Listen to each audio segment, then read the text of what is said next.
So my name is Carl Nicholas, and I did my presentation on type 1 diabetes. Type 1 diabetes is when your pancreas either makes zero or very little insulin, which is a hormone that helps blood sugar enter the cells in your body where it can be used for energy, and without it, blood sugar can't get into the cells and builds up into the bloodstream. High blood pressure can cause symptoms like constant urination and thirst, increased hunger, blurry vision, and dry skin, among other symptoms. Type 1 diabetes affects motor development. There really isn't a whole lot, but those with diabetes develop diabetic neuropathy, which most often affects the legs and feet and causes muscle weakness, loss of control of coordination, and muscle twitching and muscle paralysis, and those cannot be cured. The prognosis for type 1 diabetes: people with type 1 diabetes can live for a long time, but their life expectancy is shortened by about 12 years compared to the general population, and that is due to their increased chance of having CVD, which is cardiovascular disease. As far as medication goes, insulin obviously is the biggest one. There's 4 types of insulin. The first one is regular or short-acting insulin, which starts working 30 minutes after injection and continues to work for about 3 to 6 hours. Then there's intermediate acting insulin, which starts working 2 to 4 hours after injection and lasts approximately 12 to 18 hours. Long-acting insulin is most often combined with short-acting insulin. It starts working several hours after injection and tends to lower glucose levels up to 24 hours. And the last insulin is ultra-long-acting insulin. Starts working in 6 hours and lasts about 36 hours, and in some cases longer than that. Another medication that is used is pramlintide, which can help control blood sugar in people with diabetes, and it's always used with insulin, and then other medications for high blood pressure, and high cholesterol. So right here is a short video which helps you understand blood sugar and what students with type 1 diabetes do daily while in school.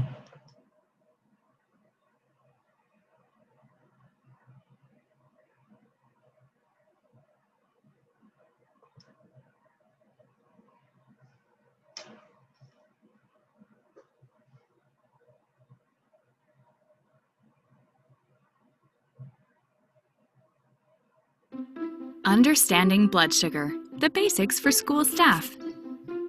Checking blood sugar is one of the most important tasks of managing type 1 diabetes. If you have a student with type 1 diabetes in your classroom, even for part of the day, it's important to learn the basics. Students with type 1 diabetes must check their blood sugar several times a day.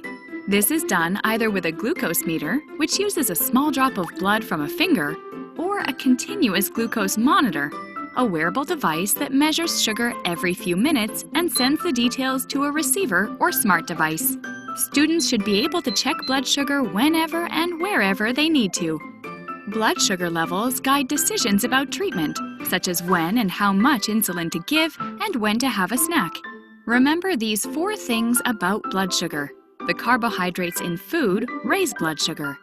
Insulin lowers blood sugar. Stress, illness, or excitement can raise blood sugar. Physical activity usually lowers blood sugar.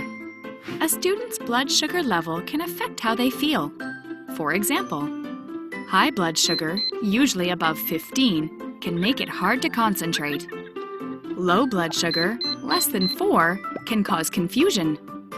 Low blood sugar must be treated right away with a fast-acting sugar like juice or candy. It's not safe to send a student to a different location or leave them alone if you think their blood sugar is low. If you suspect a low but aren't able to check, treat it anyway. Remember, a blood sugar reading is neither good nor bad. It's information that helps a student and their parents make decisions about diabetes management. Be sure to have a communication system to share a student's daily blood sugar levels with their parents or caregivers. Understanding the highs and lows of blood sugar and knowing when and how to check it can help keep kids with type 1 diabetes safe at school.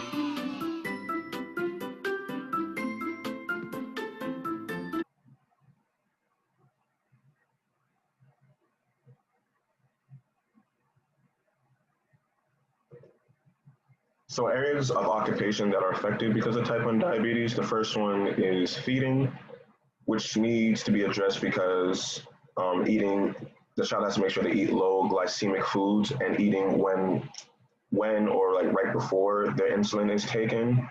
Education, because blurry vision, because I mentioned it in a previous slide that is a symptom of type 1 diabetes, and that their schoolwork would be impacted because of their blurred vision because they can't see the board or their schoolwork. Bathing is also going to be affected because people with type 1 diabetes, especially if you have a pump, need to avoid hot showers directly after an insulin shot to avoid insulin shock. And insulin shock occurs when you have too much insulin in your blood. This can help lead to hypoglycemia, also called low blood sugar, and exposure of your insulin pump to hot temperatures for extended periods of time could spoil the insulin in the pump as well. And then toiling is also affected because in the same slide I mentioned about symptoms of type 1 diabetes, they have frequent urination, which is due to polyuria.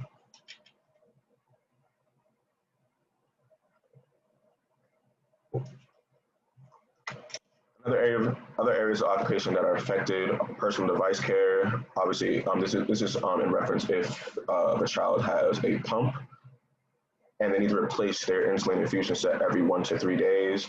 Then you have socialization, having to take a injection, or just if their pump is visible, could create stigma, which is a problem, having to take insulin daily in class. Health management, which is making sure that the child takes the right amount of insulin each day and making sure they take it each day. And then leisure and play, any vigorous activity should be avoided if there are high levels of ketones in the body. It is recommended that you do not keep your pump disconnected for over an hour to prevent your body from developing higher levels of ketones in the blood. And ketones are chemicals that your liver makes. You produce them when you don't have enough insulin in your body to turn glucose into energy, and you need other sources, so your body uses fat instead. The frame of reference that I used was behavioral frame reference. And this is due to, because by positively reinforcing the child if they correctly take their insulin and other medications at the time they are supposed to, and this will help with improving adherence to their medication, and like the guide that their doctor gave them.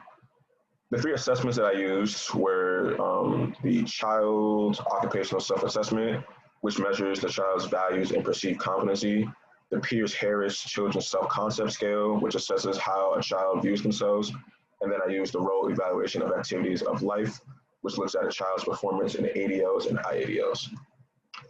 Then OT interventions for people with type 1 diabetes promote healthy eating, healthy food choices, which I mentioned in the areas of occupations that are affected, to instruct in safe and appropriate ways to incorporate exercise and physical activity into daily routines.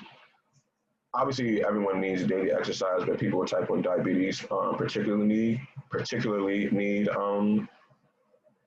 exercise. And then obviously I mentioned about the pump and ketones, so that's something to look for.